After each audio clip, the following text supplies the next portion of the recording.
Bonjour à chacun et bonjour à tous. Je ne peux pas vous dire bienvenue ici, mais bienvenue chez vous. En tout cas, on espère qu'on se rejoigne ce matin tous ensemble pour partager ce temps de culte ensemble. Que vraiment, voilà, où vous vous trouviez, où chacun de nous trouvons, nous puissions nous sentir accueillis dans la présence du Seigneur. Je ne vais pas revenir sur les quelques annonces, je les laisserai projeter encore un moment pour que vous pouvez en prendre connaissance. Mais voilà, je voulais juste mentionner que plusieurs familles passent dans des temps de séparation actuellement et voilà, au nom de l'Église, j'aimerais vraiment présenter toute ma sympathie et dire à toutes ces familles, toutes ces personnes que nous prions pour que Jésus soit un réconfort pour chacun d'entre nous, quelles que soient les circonstances douloureuses ou de bonheur, nous avons l'assurance qu'il est à nos côtés. Ce matin, il n'y aura pas vraiment d'introduction à proprement parler, mais seulement un temps de chant, de musique, entrecoupé de lecture ou de prière. J'espère que vous pourrez profiter de ce moment au mieux chez vous. Je vais peut-être juste prier pour débuter ce temps de culte. Seigneur Jésus, tu connais la situation de chacun d'entre nous ce matin. Tu connais nos cœurs, tu connais nos pensées, Seigneur, et nous voulons te remettre chacun et chacune ce matin, que nous puissions nous approcher dans ta présence, consacrer un temps pour toi, Seigneur, pour te célébrer, pour t'écouter, pour t'adorer, pour méditer ta parole, Seigneur, qui est aussi une forme d'adoration. Je te demande d'être dans le cœur de chacun d'entre nous, de nous donner du courage dans ces temps difficiles, que tu puisses resplendir par ta lumière, Seigneur, éclairer nos voies et nous conduire sur ton chemin. C'est mon souhait et ma prière pour chacun d'entre nous ce matin. En ton nom, Seigneur Jésus. Amen. Voilà, nous commençons ce temps de louange par le chant, avec un premier chant qui s'appelle « Digne es-tu, agneau de Dieu ».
de Dieu en face de notre volonté.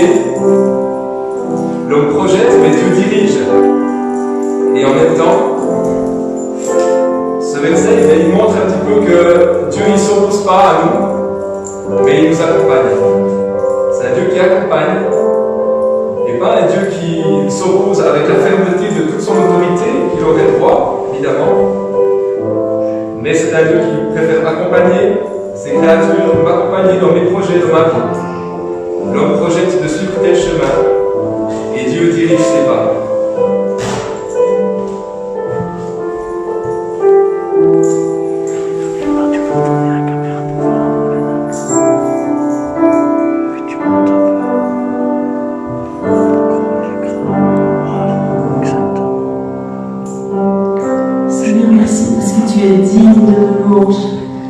Parce qu'on peut être devant toi dans la liberté, parce qu'on peut venir devant toi avec tout ce qui nous pèse, tout ce qui est dur.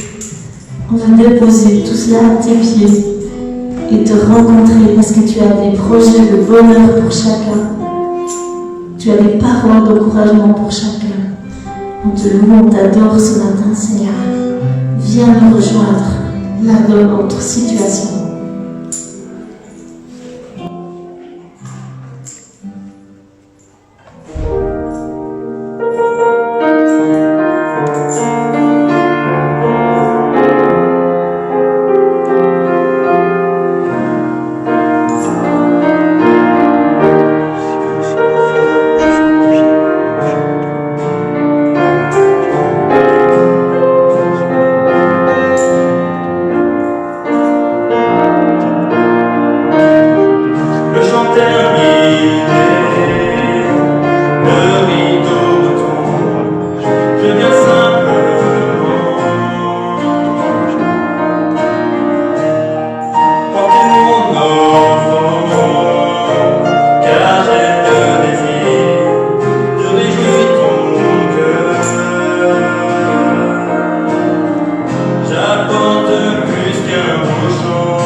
Centré sur toi, Jésus.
plutôt que de se plaindre.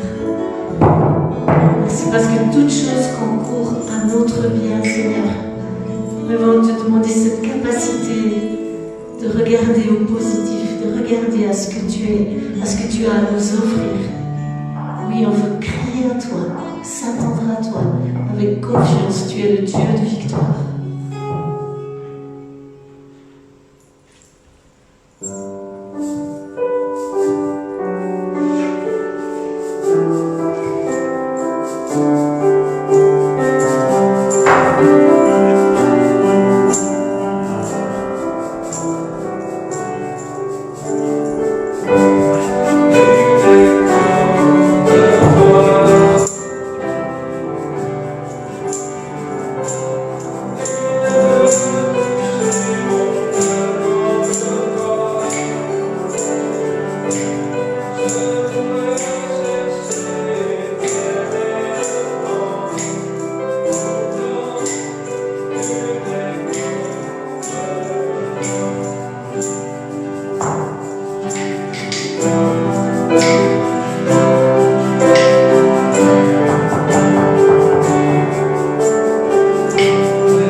Voilà, on est au terme de ce temps de louange. J'espère que vous avez apprécié partager ce moment avec nous.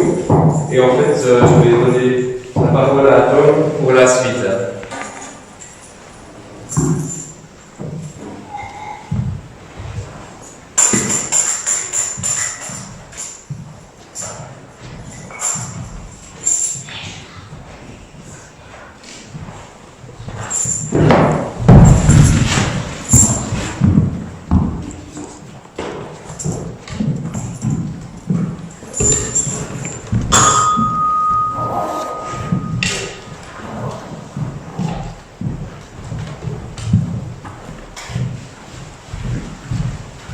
Est-ce que j'ai le droit d'enlever le masque?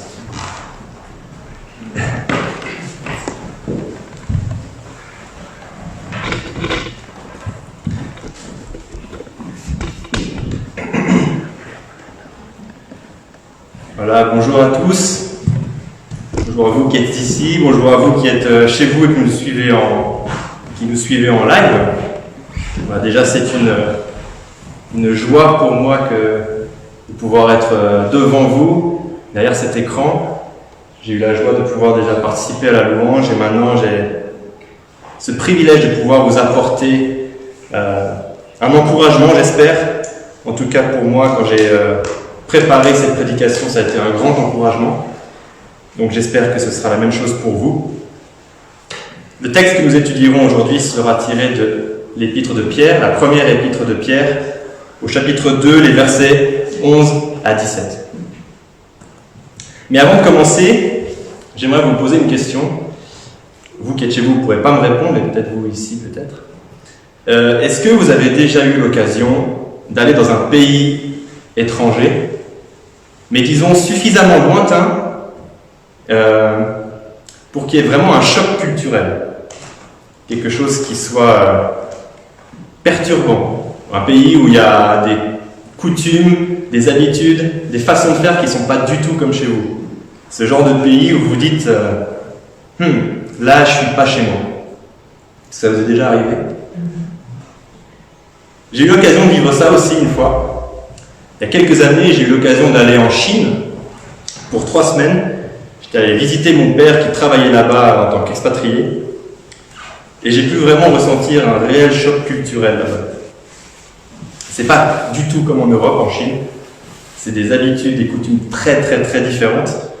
Et dès la première semaine, quand je suis arrivé, je me suis dit, je suis pas chez moi.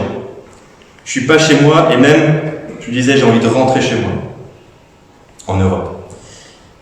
Mais voilà, un billet pour la Chine, ça coûte cher. Mon père avait payé pour que je fasse ce voyage et c'était prévu 3 semaines. Le billet de retour était donc 3 semaines plus tard. Il fallait que je reste. Donc je suis resté. Et j'ai dû vivre là-bas en tant qu'étranger européen et particulièrement en tant que grand, très blanc de peau et roux. Il faut s'imaginer dans l'esprit d'un Chinois, particulièrement là-bas, c'est de l'inédit, ils n'ont jamais vu ça.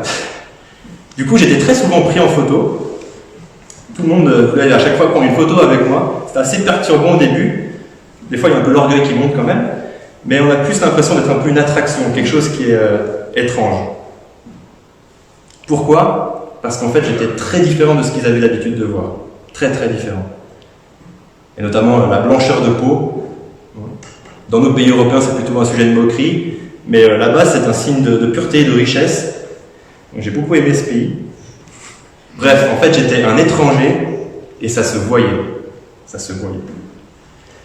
Alors, pourquoi j'ai raconté ça? Parce qu'en fait, le texte que nous allons voir maintenant, qu'on va lire ensemble, dans 1 Pierre, ça nous parle exactement de ça. En fait, d'un étranger sur cette terre, le chrétien. Et celui-ci doit faire une différence. Celui-ci doit se voir. Il doit peut-être même attirer. En résumé, si je vais résumer ce message aujourd'hui, c'est le disciple, le chrétien, c'est cet étranger que l'on remarque dans ce monde. Je vais maintenant lire 1 Pierre 2, les versets 11 à 17.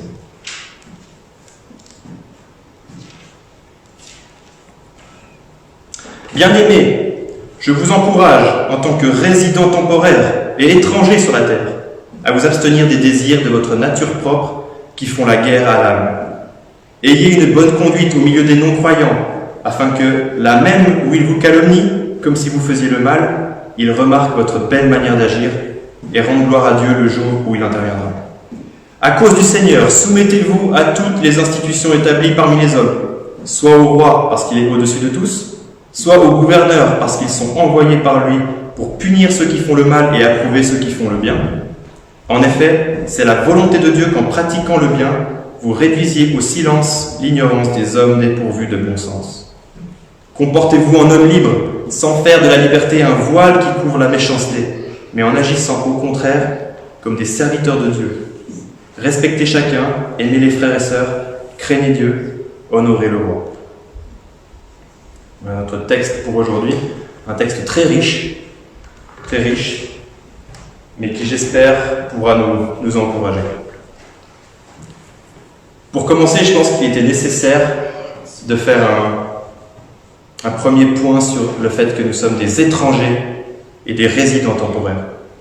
Ça apparaît que dans le verset 11, assez rapidement. Pierre ne s'attarde pas tellement dessus, Parce qu'en fait, il l'a déjà développé avant. Il s'adresse en fait à des chrétiens dans cette épître, des disciples, qui ont envie de suivre Jésus. Et il leur rappelle aussi, avant ce passage qu'on vient de lire, que le fondement sur lequel ils ont été établis, c'est Jésus-Christ. C'est la pierre angulaire, c'est la pierre vivante. C'est sur cette pierre qu'est fondée son Église maintenant, ce nouveau temple. Et c'est pourquoi Pierre il dit au verset 10, juste avant notre passage, « Vous qui autrefois n'étiez pas un peuple, vous êtes maintenant le peuple de Dieu. » Donc là, Pierre s'adresse vraiment aux chrétiens, dès le verset 11, qui nous concerne, et il les encourage à se rappeler qu'ils sont des résidents temporaires et des étrangers sur cette terre. Tout de suite, Pierre donne le ton. En gros, il dit, vous êtes des résidents temporaires, vous êtes des étrangers, alors ne vous attachez pas à ce qu'il y a sur terre, mais attachez-vous à ce qu'il y a au ciel. Attachez-vous à Christ. Et bien sûr, quand je dis ça, assez rapidement m'est venu ce passage, déjà dans 1 Timothée 6, les versets 6 à 8, qui dit « C'est en effet une grande source de gain que la piété avec le contentement, car nous n'avons rien apporté dans le monde, et il est évident que nous n'en pouvons rien emporter. Si donc nous avons la nourriture et le vêtement, cela nous suffira. » Ce fait d'être résident temporaire, on ne s'attache pas à ce qu'il y a sur terre, mais à ce qu'il y a au ciel. Ça me rappelle encore ces paroles de Jésus qui dit « Bâtissez sur le roc ». Ça c'est dans Matthieu 6, 19 ou Matthieu 7, 24. Avec aussi « Ne vous amassez pas des trésors sur terre ».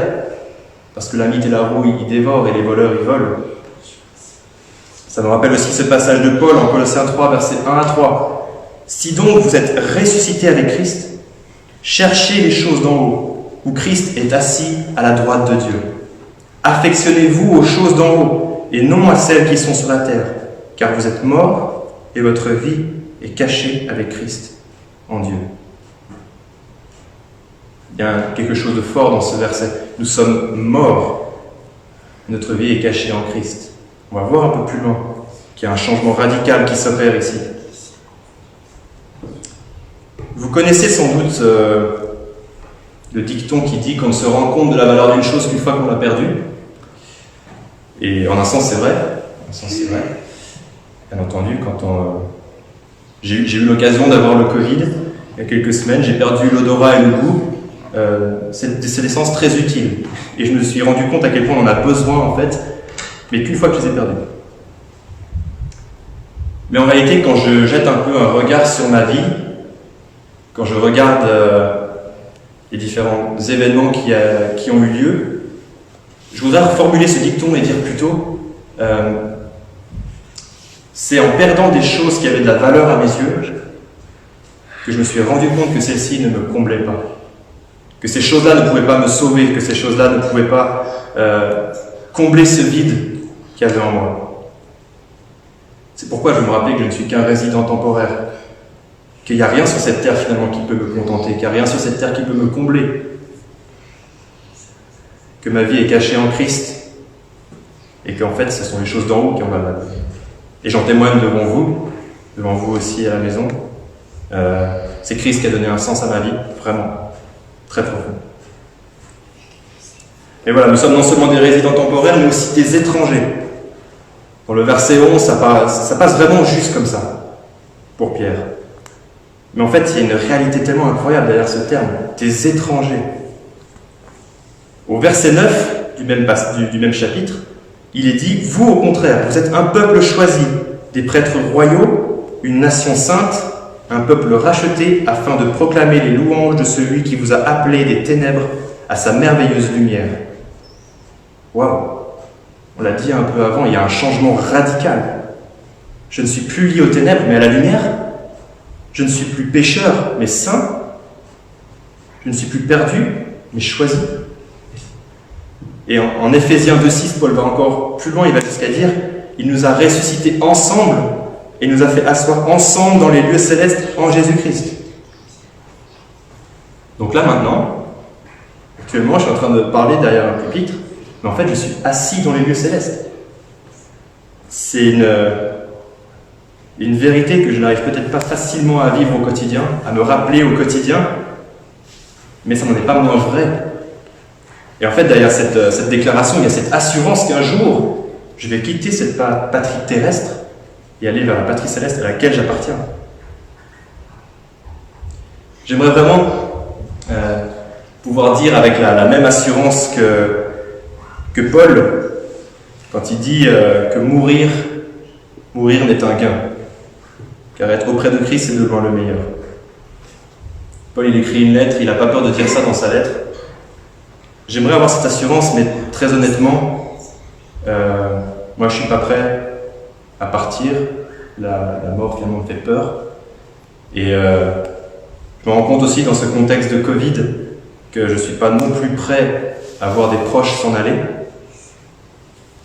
Bien sûr que non.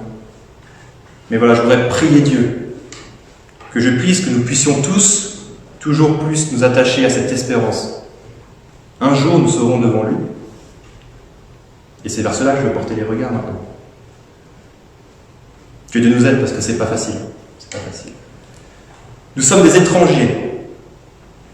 Nous sommes des étrangers. Et Pierre continue dans ce verset 1 et dit « Vu que vous êtes des étrangers, vous devez vous abstenir des désirs de votre nature propre qui font la guerre à l'âme. » Notre nature propre, c'est notre nature pécheresse, c'est ce que nous sommes au départ, c'est notre ancienne manière d'agir, c'est, on peut dire, toutes ces pulsions qu'on a, tous ces mauvais désirs, tout ce qui nous poussait à finalement aimer le péché avant.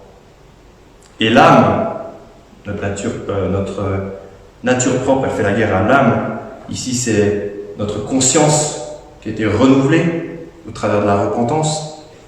C'est notre être intérieur régénéré. C'est cet être qui est renouvelé par Christ, qui a été racheté par lui, pardonné.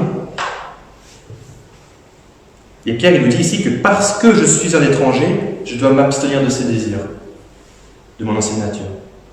En fait, Paul le dit autrement. En 2 Corinthiens 5, 17, il dit « Si quelqu'un est en Christ, il est une nouvelle créature. Les choses anciennes sont passées, voici toutes choses sont devenues nouvelles. » Toutes choses sont devenues nouvelles. Ça veut dire que ce que j'étais, ce que nous étions, avant de connaître Christ, ça n'existe plus. J'ai une nouvelle identité, j'ai une nouvelle nationalité même, avec Christ, et ce moi pécheur que j'étais, c'est plus qu'un étranger pour moi aussi. En ce sens-là, nous sommes aussi des étrangers pour nous-mêmes. Cette ancienne créature n'est plus ce que je suis, j'en suis une nouvelle. J'ai changé de carte d'identité, j'ai changé de lieu de résidence, j'ai changé de nationalité. Et je trouve que c'est un profond encouragement. Déjà pour moi, quand je me culpabilise, des fois je suis très dur même avec moi-même dans mes pensées, quand je me culpabilise, quand il y a le diable aussi qui est là pour m'accuser, je peux lui répondre, mais de qui tu parles ? De qui tu parles ? Parce que c'est plus moi, c'est un étranger celui-là, celui duquel tu parles. Et c'est pas moi qui le dis, c'est Dieu qui le dit.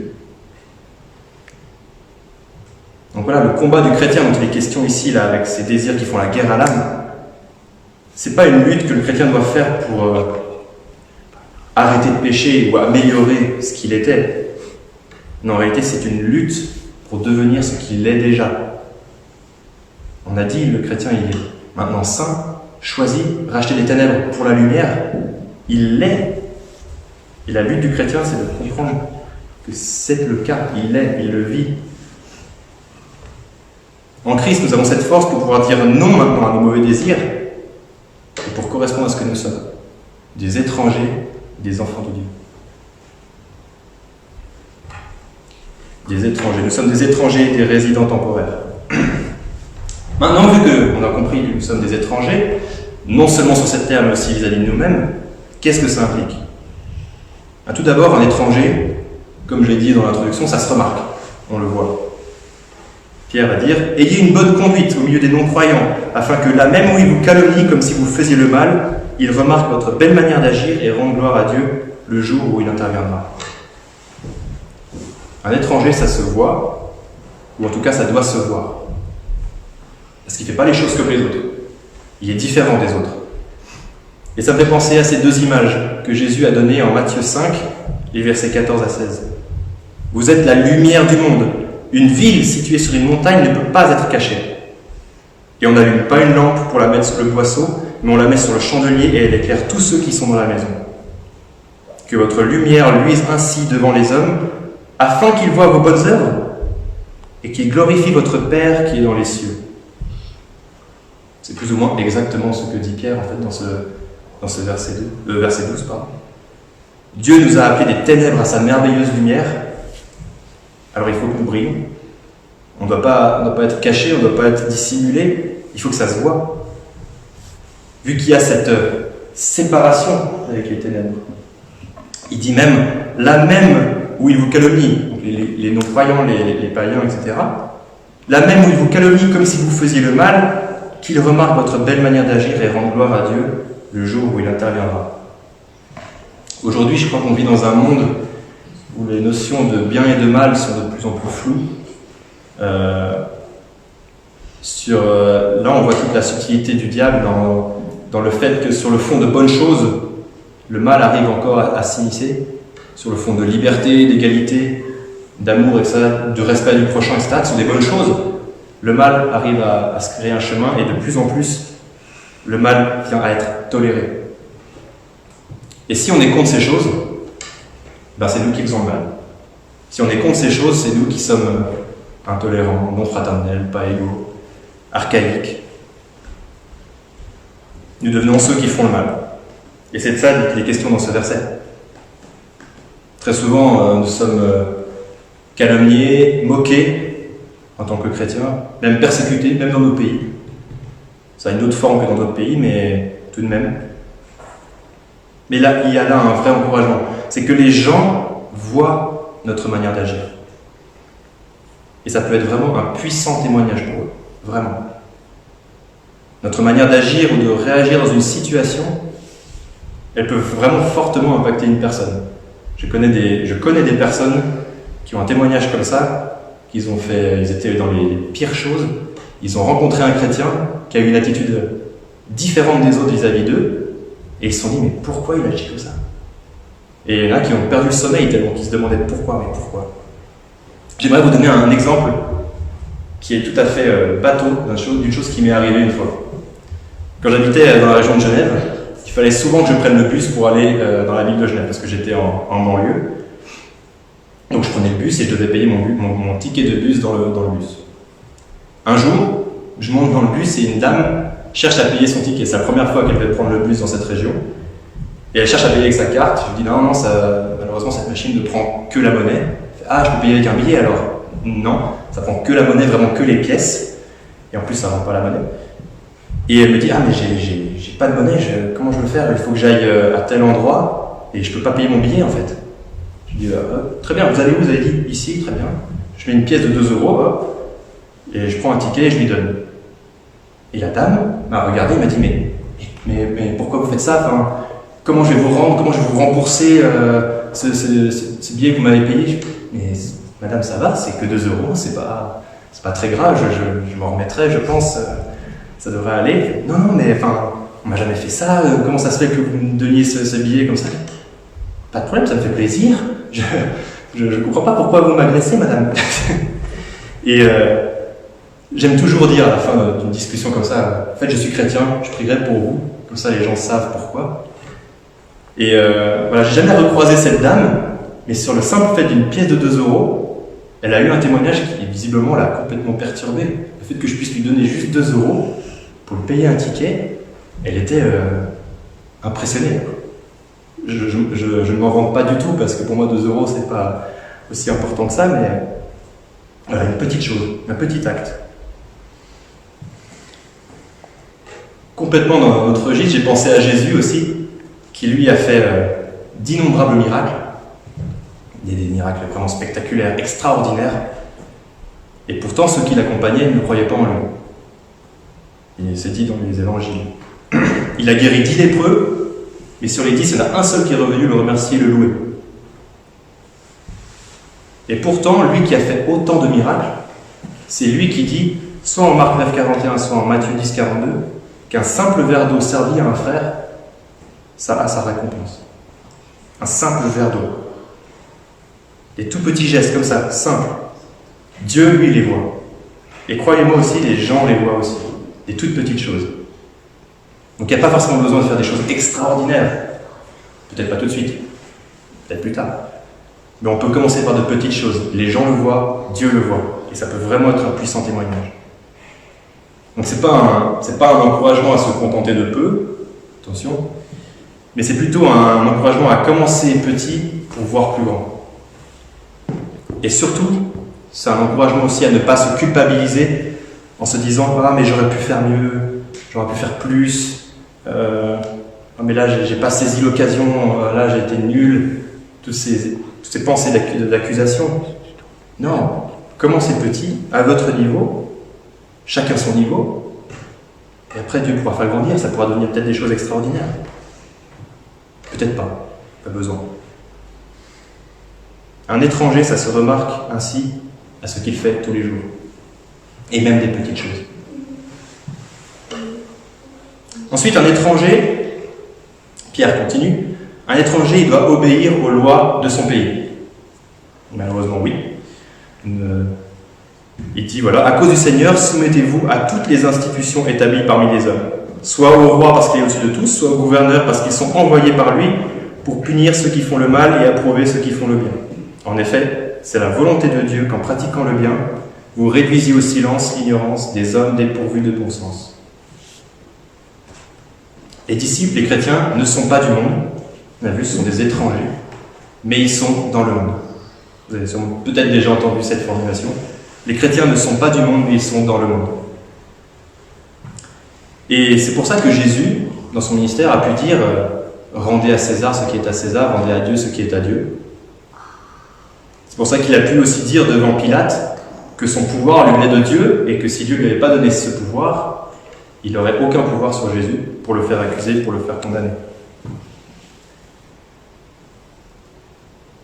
En fait, les autorités tiennent leur pouvoir justement de Dieu. C'est ce qui est dit dans Romains 13 aussi, les versets 1 et 2. Et dans notre situation de Covid, effectivement, se soumettre aux autorités, des fois, ça paraît un peu difficile, surtout quand il est question de nos libertés, surtout quand certaines décisions sont un peu bizarres et qu'on se dit mais pourquoi faire ça finalement? Est-ce que ça sert vraiment à quelque chose? Et pourtant, nous sommes appelés à les respecter. Et pourquoi? À cause du Seigneur. On a vu que l'étranger doit se remarquer à ce qu'il fait, à sa manière d'agir. Et il dit au verset 15 que notre manière d'agir pourra réduire au silence l'ignorance des hommes dépourvus de bon sens. Donc non seulement par nos actes, nous pouvons être un témoignage pour les autres, mais aussi pour nos autorités, notre gouvernement. Et je pense qu'ils en ont besoin vraiment en ce moment pour prendre les bonnes décisions. La Bible dit même que nous sommes des ambassadeurs de Christ. En 2 Corinthiens 5,20, il dit « Nous sommes donc des ambassadeurs pour Christ ». J'aime beaucoup la fin de ce verset. Comme si Dieu adressait par nous son appel. Nous supplions au nom de Christ, soyez réconciliés avec Dieu.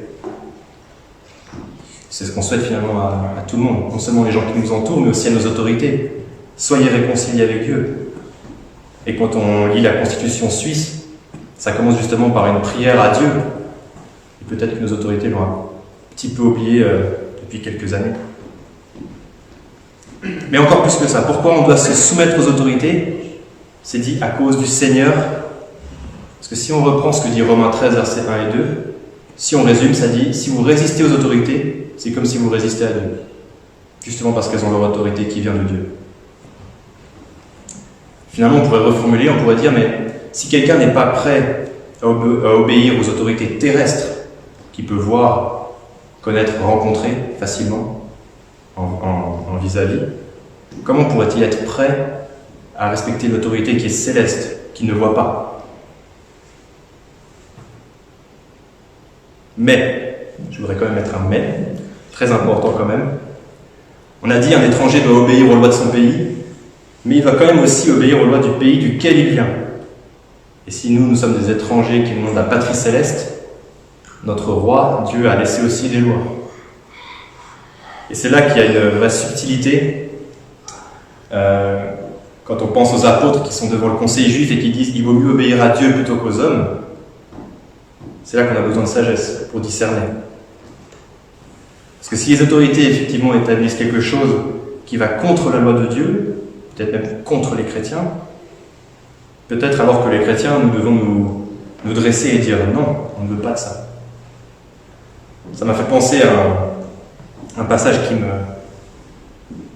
me tient vraiment dans l'humilité, je crois, et qui me tient tout petit dans ma foi et dans ma confiance en Dieu.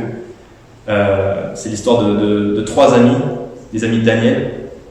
Si je ne me trompe pas, c'est dans Daniel 3. Nebuchadnezzar dresse une très grande statue en or et il demande à tout le peuple de s'agenouiller et de l'adorer. Tout le monde le fait, sauf trois amis, les trois amis de Daniel. Ils refusent de le faire et Nebuchadnezzar est dans une colère monstre et il dit « Ceux qui ne le feront pas seront jetés dans la fournaise ardente ». Et ce que les amis répondent est incroyable. C'est notre Dieu a le pouvoir de nous libérer de ta main ou de la fournaise ardente, et même s'il ne le fait pas, sache, roi, que je ne plierai pas le genou devant toi. C'est... Quand... Voilà, si nos autorités font quelque chose qui est contre la loi de Dieu, est-ce que j'ai ce courage de me lever et de me dire peut-être que j'irai en prison pour ce que je crois? C'est dur, et quand je pense à certains témoignages que j'ai pu entendre de portes ouvertes, de chrétiens persécutés, qui n'ont pas renié leur foi et qui du coup ça leur a coûté leur liberté et même la vie, je me tiens dans l'humilité et dans un profond respect. Voilà, nous sommes appelés à faire peut-être les mêmes choses, mais c'est vraiment un encouragement qu'on puisse toujours mieux le faire. Et là aussi, je pense qu'on a besoin que Dieu nous aide à trouver cet équilibre, cette sagesse, justement pour distinguer entre rendez à César ce qui est à César et rendez à Dieu ce qui est à Dieu. Voilà, pour finir aussi, on a dit un étranger. Nous sommes des étrangers, nous sommes des résidents temporaires. Ça se voit ce qu'ils font, il doit obéir aux lois de son pays. Et surtout, avant tout, il reste libre. Il est libre. Il est dit, comportez-vous en homme libre, sans faire de la liberté un voile qui couvre la méchanceté, mais en agissant au contraire comme des serviteurs de Dieu. C'est quoi finalement la liberté? Aujourd'hui, avec le Covid, on voit que la liberté, ça prend d'autres formes. Et si on demande dans la rue comme ça, assez spontanément, une des réponses qui vient le plus souvent, c'est la liberté, c'est je fais ce que je veux, globalement. Des fois, certains, un peu plus sages que d'autres, vont dire « mais ma liberté s'arrête là où commence celle des autres ». Une autre façon de définir liberté aussi, c'est peut-être de ne pas être enfermé, de ne pas être prisonnier de quelque chose. Mais là, avec tout ce que Pierre vient de développer, en fait, il nous rappelle que c'est ce que nous étions. Nous étions non seulement en train de faire ce qu'on voulait, n'importe quoi dans le péché, mais surtout nous étions esclaves de lui, prisonniers de lui. Nous étions même sous le pouvoir du diable qui était capable de nous tenter si facilement. Nous étions sous le coup du jugement, de la colère de Dieu, et la mort avait un pouvoir sur nous. Mais maintenant nous avons été rachetés, pardonnés. Nous ne sommes plus esclaves de toutes ces choses-là. On a vu, nous sommes des étrangers, même pour nous-mêmes. Alors nous devons vivre en tant que tels. On doit vivre en tant que tels. Ne pas nous servir de ça comme un prétexte pour faire ce que l'on veut, justement. D'ailleurs, c'est une critique que j'ai souvent entendue, notamment dans mes études, de la part de mes camarades non-croyants, mais aussi de la part de camarades qui étaient d'autres religions, musulmans ou autres, qui me disaient mais chez les chrétiens, en fait, c'est facile. Vous faites quelque chose de mal, vous demandez pardon, vous êtes pardonné, vous pouvez recommencer. Bon, pas tout à fait. Il y a une petite part de vrai quand même. Effectivement, si je demande pardon à Dieu avec sincérité à chaque fois, il sera toujours prêt à me pardonner. Ça, c'est vrai. Mais par contre, si quelqu'un pense qu'il peut faire ce qu'il veut et abuser du pardon de Dieu et voilà, et rester dans son péché comme ça, non, ça c'est pas possible. C'est pas possible. Par là, en fait, il montre qu'il aime encore plus son péché que le pardon que Dieu peut lui offrir. Il aime plus son péché que la nouvelle vie que Dieu peut lui offrir. Et ça, c'est pas possible. Là, il y a un problème. On peut même penser à Romains 3,8 qui dit « Mais pourquoi on ne ferait pas le mal afin qu'il en résulte du bien ?» C'est un peu ce qu'on dit question là, avec ce voile qui couvre la méchanceté. Pourquoi on ne ferait pas le mal pour qu'il en résulte du bien? Quelques-uns, pour nous calomnier, prétendent que c'est ce que nous disons. La condamnation de ces gens est juste. En fait, il n'y a aucun moyen pour que, en tant qu'étranger, en tant que chrétien, en tant que disciple, le mal soit justifié. Il n'y a aucun moyen pour justifier le fait de faire autre chose que le bien. Comportez-vous en homme libre sans faire de la liberté un voile qui couvre la méchanceté, mais en agissant au contraire comme des serviteurs de Dieu. Donc on doit être des hommes libres, mais serviteurs de Dieu. Donc en fait, la liberté n'existe pas. En tout cas, dans sa définition de « je fais ce que je veux », la liberté n'existe pas. On l'a vu, nous étions esclaves du péché, donc déjà là, nous n'étions pas libres. Mais quand nous avons été rachetés par Christ, nous sommes devenus esclaves de Christ. Donc, entre guillemets, nous ne sommes pas libres. Mais voilà, en tant qu'enfant de Dieu, par contre, qu'est-ce que c'est cette liberté? C'est que j'ai été justement libéré de mon péché, ce qui fait d'ailleurs de moi cet étranger, justement. Et j'ai été aussi libéré de mon incapacité à faire ce qui était bien, de faire ce qui était juste.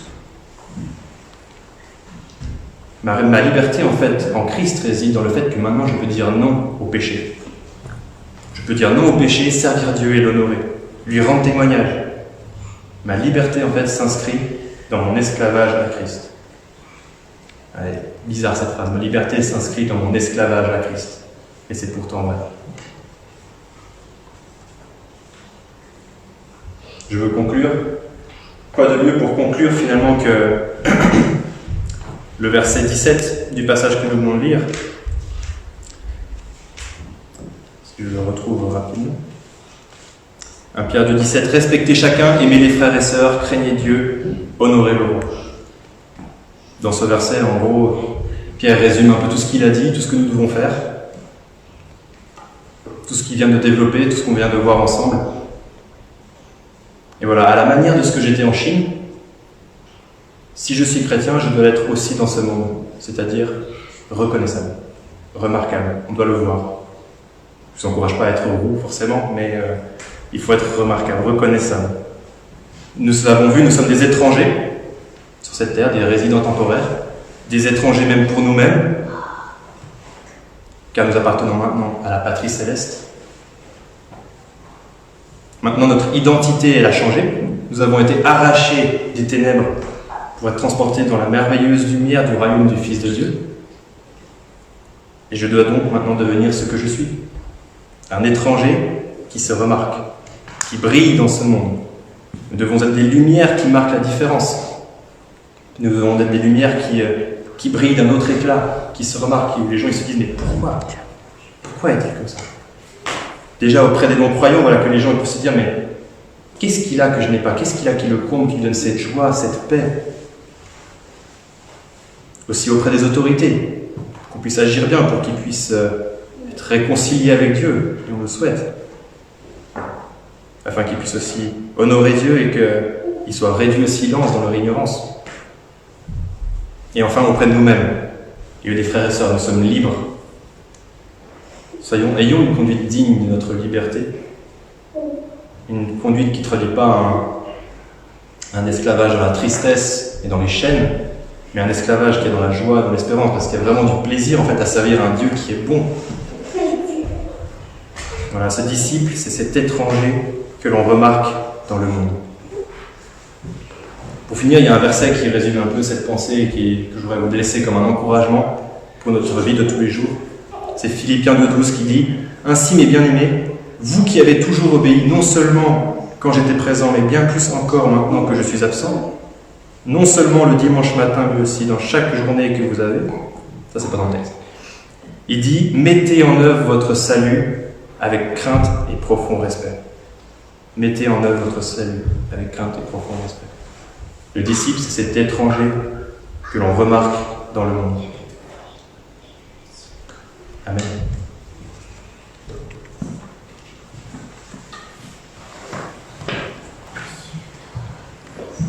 Voilà, nous arrivons au terme de ce culte. Merci Tom pour ce magnifique message. Je vous propose de nous quitter en chantant un dernier chant, Père, unis-nous tous. Alors il est court, on va le jouer plusieurs fois.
Voilà, je vous souhaite à tous un bon dimanche, une agréable semaine dans la présence de notre Seigneur, qui nous garde, qui nous console, qui nous accompagne, qui nous soutienne, qui nous fortifie dans cette époque.